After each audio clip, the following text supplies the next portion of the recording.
দোলনের ধারণা তাকেই শাশ্বতীর বাড়ির লোকেরা সন্দেহ করছে। ঠিক করলাম শাশ্বতীর মামা ও মামির সঙ্গে কথা বলবো। ওনারা শাশ্বতীর বিয়ের গয়নার ছবি এই বাড়িতে পাঠিয়ে দিয়েছেন। আমাদের ঘরে বালিশের তলায় হঠাৎ নন্দার চোখে পড়লো গয়নাকে কি বলে জানেন তো? স্ত্রীধন। আমরা শাশ্বতীর মামা মামির সঙ্গে দেখা করতে বেরোবো, ঠিক এমন সময় একটু অসময়ে চলে এলাম। না না ঠিক আছে, আসুন।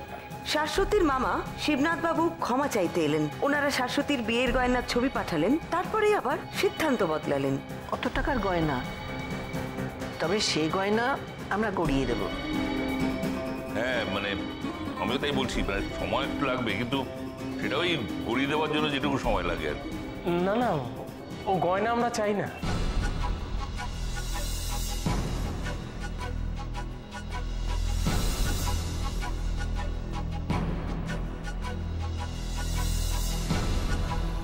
যে ছবি আমরা পাঠিয়েছি সেগুলো আপনারা ফেলে দিন।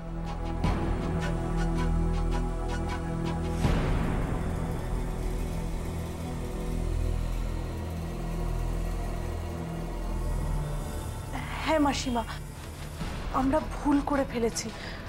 আসলে সংসারে টাকা পয়সা এসবের থেকে অনেক বড় সম্পর্ক, আত্মীয় স্বজন। আর দেখুন না, আপনাদের সাথে সদ্য কুটুম্বিতা হয়েছে, আর তার মধ্যে আমরা এত বড় একটা অন্যায় করে ফেলেছি। আমাদের ক্ষমা করবেন। অবশ্য আপনারা বড় ঘরের মানুষ, জানি সেসব কথা মনে রাখবেন না। আর আর ওই গয়নার জন্য আপনাদের সাথে আমরা সম্পর্ক নষ্ট করতে চাই না কিছুতেই।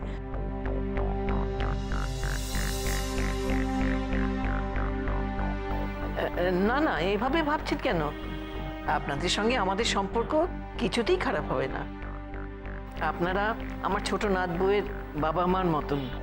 হ্যাঁ মাসিমা, আপনি আমাদের সকলের মাথার উপরে অভিভাবকের মতো। আপনার ছেলেদের মতো আমিও তো আপনার একটি ছেলের। একটা অন্যায় করেছি বলে আপনি আমাকে ক্ষমা করবেন না? ছি ছি, এ কি কথা? ক্ষমার প্রশ্ন আসছে কেন? দেখুন, ওই সব গয়না যেমন ভাবেই হোক আমরা মেয়েকে আবার গড়িয়ে দেব।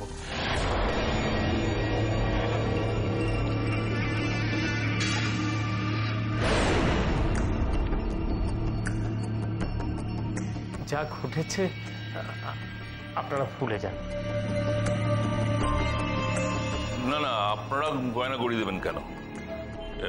এই গয়না চুরির দায়ে আমাদের পরিবারের লোকের ওপর থানায় রিপোর্ট করা হয়েছে। না, যেভাবে হোক আমরা গয়না গড়িয়ে দেবো। এই নিয়ে আর কথা বাড়াতে আমরা চাই না। না না, থানায় কোনো রিপোর্ট থাকবে না, আমি কেস তুলে নেব।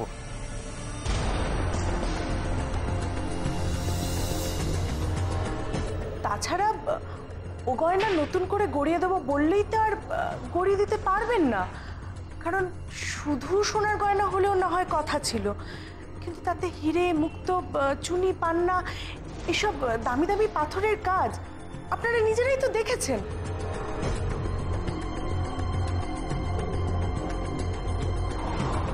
তাই সেসব চেষ্টা না করাই ভালো, কারণ নতুন করে গড়িয়ে দেওয়া তো আর চারটিখানি কথা নয়, তাই না?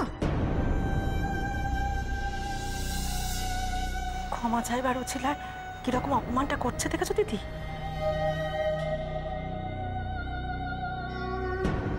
না, আমার নাত বউয়ের গয়না হারিয়েছে, আমার বাড়ি থেকেই হারিয়েছে, আমরাই গড়িয়ে দেব, আপনারা নন।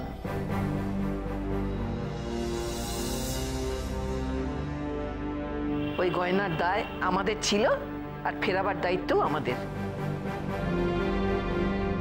আমার ছেলেরা যত শিগগির সম্ভব সে গয়না ফিরিয়ে দেবে।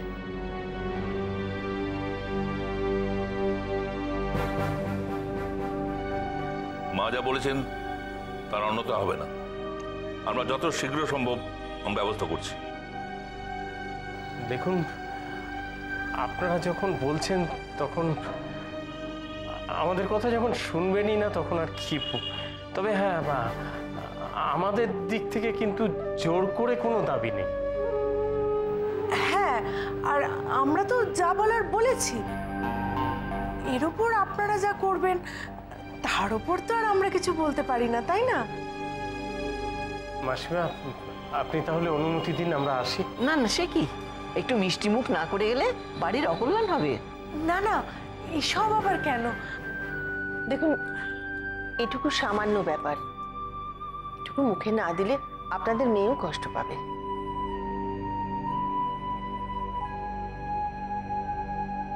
ওনারা বোধহয় সাবেকি নিয়মে বিশ্বাস করেন। ওই বলে না, মেয়ের শ্বশুরবাড়িতে জল স্পর্শ করতে নেই, কি সব নিয়ম আছে না।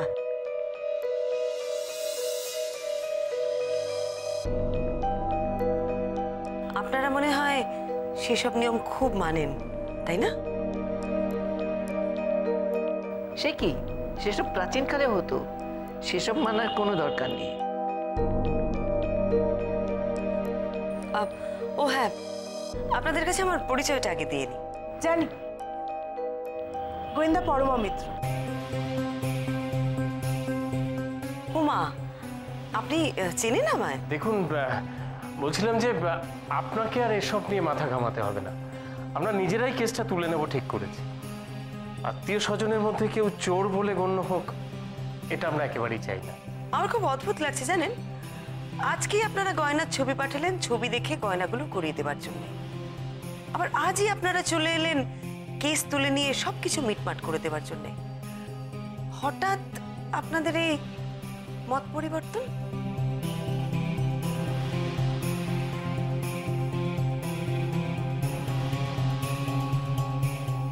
আমার ভাগ্নির জন্য। শাশ্বতীর জন্যে?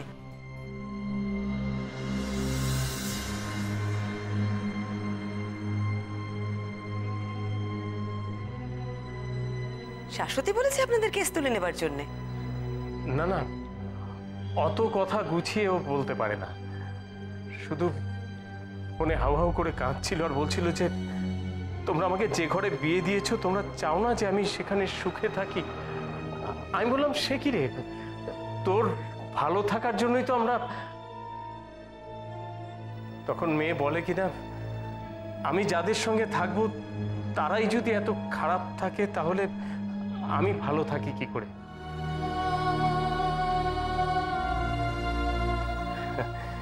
বুঝলেন না, মেয়েদের মন তো শ্বশুর বাড়িকে একেবারে দুদিনেই আপন করে নিয়েছে। দেখুন, দুশ্চিন্তায় আমাদের সত্যি মাথাটা একটু বেশি খারাপ হয়ে গিয়েছিল। বিয়ের পরের দিনই গয়না চুরি, ভাবলাম এ আবার কি, পরের দিনই সব গয়না নিয়ে নিল। এরপর যদি অত্যাচার করে, দেখুন খবরের কাগজে তো কত কিছুই বেরোয়, তাই দুশ্চিন্তা তো একটা হয়ই, তাই না?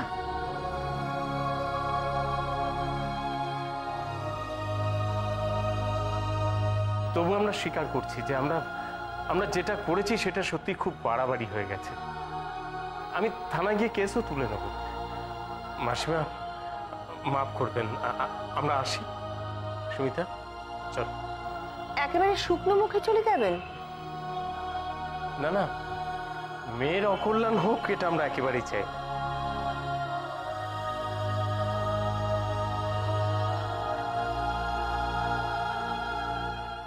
আপনাদের সাথে আলাপ হয়ে সত্যি খুব ভালো লাগলো। আমি হয়তো এর মধ্যেই আপনাদের বাড়িতে যাব, তখন আপনাদের সাথে ভালো করে কথা হবে।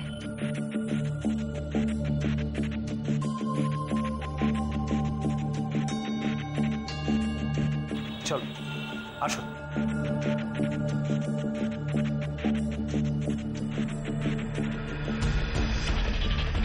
বাবা, বাবা, এ কি? বাবা আপনার পায়ে পড়ি বাবা, আপনি ঠাম্মাকে বোঝান বাবা। বৌমা, বৌমা, পা ছাড়ো, পা ছাড়ো, পা ছাড়ো বৌমা। বাবা দয়া করে আপনারা গয়না গড়িয়ে দেওয়ার জেদ করবেন না, আপনি একটু বোঝান না ঠাম্মাকে। মামা তো বলে দিয়েছে গয়না চাই না গয়না। আপনি একটু ঠাম্মাকে বোঝান না বাবা, প্লিজ বাবা বৌমা, শোনো শোনো শোনো, কি কি পেটের মধ্যে কথা গজগজ করছে তো? বলবো আমার কি মনে হচ্ছে, মিলিয়ে দেখবে তোমার সাথে মিলে কিনা। বল।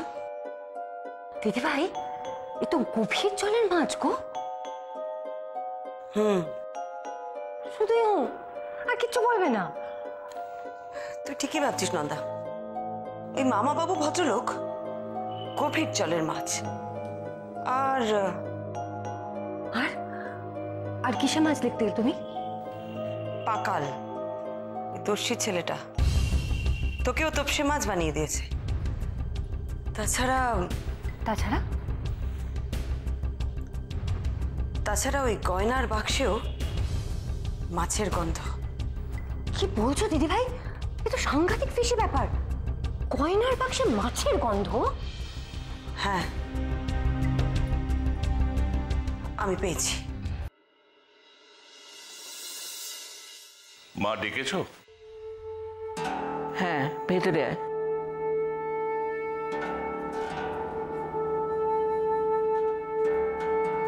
গয়নার কি ব্যবস্থা হলো? আমাদের ক্ষমতার বাইরে গেলেও ওরা না চাইলেও আমাদের দিতে হবে। হ্যাঁ, সে তো বটেই, তবে এত তাড়াতাড়ি? কেন? বন্দোবস্ত তো একটা করেছিলে শুনেছিলাম, ওরা আসার আগেই বলেছিলে। হ্যাঁ, দালালকে ফোন করা হয়েছিল, তো সে বলেছে তার কাছে নাকি একটা ভালো খদ্দের আছে, আর সে খদ্দের নাকি এরকম বাড়ি পছন্দ। সে বাড়ি দেখে গেছে? হ্যাঁ, ওই চাবি নিয়ে আজকে ওনাকে দেখানোর কথা। ভালো, তবে তোমরা আরো চেষ্টা করো, ও না কিনলেও যাতে অন্য কেউ নেয়। আমি দেরি চাই না। মা, ওই ছোট বৌমা বলছিল যে ঠাম্মা কেন শুধু শুধু জেদ করছে, মামা যখন গয়নাগুলো ফেরত চাইছে না, মানে আমার পায়ে ধরে কান্নাকাটিও করছিল। তুমি কি সেটাই মনে করছো নাকি গয়না দেওয়ার ব্যাপারে? না মা, মানে আমি তোমাকে বলছিলাম ও যেটা বলেছে আর কি। আসলে ও নিজেই খুব বিব্রত হয়েছে কিনা। সে বিব্রত হয়ে আছে আমি জানি, কিন্তু ওর মামা যা বলেছেন আমার মনে হয় সেটা উনি মন থেকে বলেননি। হ্যাঁ, সেটা আমারও মনে হচ্ছিল। আর যদি মন থেকে বলেও থাকেন না, আমাদের সম্মান আমাদের কাছে, গয়না আমরা ফেরত দেবই। তাহলে পরমা মিত্রকে কি বলবে মা? উনি কি ফিরে যাবেন? তা কেন? বাড়ি বেচা হতে তো 2-1 দিন সময় লাগবে, তার মধ্যে ও যদি কিছু করতে পারে। আর সেটা যদি করতে নাও পারে, আর যদি বাড়ি বেচাও হয়ে যায়, তবে ওর কাজের তো কোনো বাধা নেই। তাহলে আর ওনার কাজ কি? নতুন গয়না গড়াচ্ছি মানে তো এ নয় যে আমরা পুরনো গয়নার খোঁজ ছেড়ে দেব। চোর ধরার চেষ্টা তো ছেড়ে দেব না। বসিরহাটের বাগান বাড়িটাও হয়তো যাবে, কিন্তু সম্মান যাওয়ার থেকে সম্পত্তি যাওয়াটা আমি ভালো বলেই মনে করি।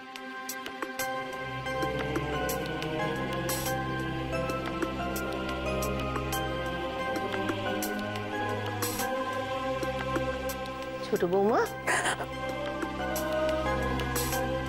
এ কি তুমি আবার কান্নাকাটি করছো? মা, সবকিছু আমার জন্য হয়েছে মা। এত বড় কাণ্ডই হতো না যদি আমি এই বাড়িতে না পা রাখতাম।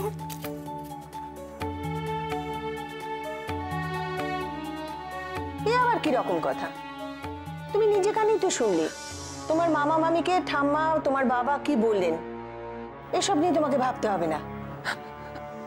মা, আমি তো বাবাকে বললাম ঠাম্মাকে একটু বোঝাতে, এই গয়না আর গড়িয়ে দিতে হবে না মা। মামাও তো তাই বললেন। তাহলে কেন মা সর্বস্ব বেচে আমার গয়না গড়িয়ে দেওয়ার কথা হচ্ছে? আমার জন্য এই পরিবারটা পথে বসবে, এটা আমি চাই না মা। এটা আমি কখনো মেনে নিতে পারবো না মা। তোমার জন্য কিচ্ছু হচ্ছে না ছোট বৌমা, যা হচ্ছে সব আমাদের কপালের দোষ। তাও ভাগ্য ভালো এই বসত বাড়িটুকু আছে আমাদের। আমি সত্যি অপয়া, অলক্ষী। আমি নিজে ঠিক করে রাখতে পারিনি বলে তো সবকিছু হারিয়ে গেল বলো। আমি জানি মামা মামির কথায় আপনারা কতটা আঘাত পেয়েছেন, কিন্তু আমি সত্যি বলছি মা, বিশ্বাস করুন, মামা মামি আমি আমরা কেউ চাই না, আমরা কেউ গয়না চাই না মা। আপনি আপনি একটু ঠাম্মাকে বোঝান না মা, আপনি একটু বোঝান না মা, এই ভুল বোঝাবুঝি কেন যেন মিটিয়ে ফেলে, আপনি একটু বোঝান না মা প্লিজ। শান্ত হও ছোট বৌমা। দেখো, তোমার ঠাম্মার উপর কথা বলার ক্ষমতা আমাদের কারণ নেই। এটুকু বলতে পারি যে ওই গয়না দিতে হচ্ছে বলে এ বাড়ি থেকে তোমার আদর চলে যাবে এটা তুমি ভেবো না। তোমার ঠাম্মা তার বড় নাত বউয়ের মতনই তোমাকে ভালোবাসবেন। আর গয়না গড়িয়ে দিতে পারলে যে এ বাড়ির মান মর্যাদা বজায় থাকবে, এটা তো তুমি এ বাড়িতে বউ হয়ে এসেই বুঝতে পেরেছো, তাই না? আমার কিচ্ছু ভালো লাগছে না মা, কোথা থেকে কি যে হয়ে গেল আমার মাথায় কিচ্ছু আসছে না। শুধু আমি এটুকু বুঝতে পারছি, যা হচ্ছে সব আমার জন্য হচ্ছে, আমার জন্যই এই পরিবারে এত অশান্তি মা। আমি আমি মরে গেলেই ভালো হতো। এসব কি কথা বলছো তুমি? কিছু কান্নাকাটি করে ইস, চোখ মুখের কি অবস্থা করেছো তুমি? চোখ মোছো। শোনো, বেলা হয়ে যাচ্ছে মা, আমি যাই খাওয়ার ব্যবস্থা করি। কি তুমি বসো তো, বসো। মা চলুন আমিও যাই। একদম না, তুমি চোখে মুখে জল দিয়ে এখানে শান্ত হয়ে বসো। একদিন না গেলে কিচ্ছু হবে না, আমি সামলে নেবো মা, তুমি বসো। আর কান্নাকাটি করো না, শরীর খারাপ হবে। যাও।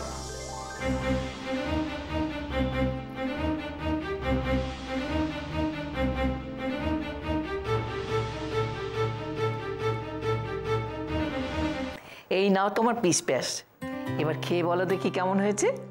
দেখেই তো মনে হচ্ছে দারুণ হয়েছে মাসিমা। কি হলো, তোরা খাওয়া শুরু কর। আপনারা খাবেন না?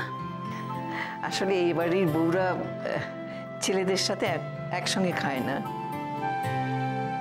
আর আমার কথা ছাড়ো, বিধবা মানুষের খাওয়া খুব যৎসামান্য।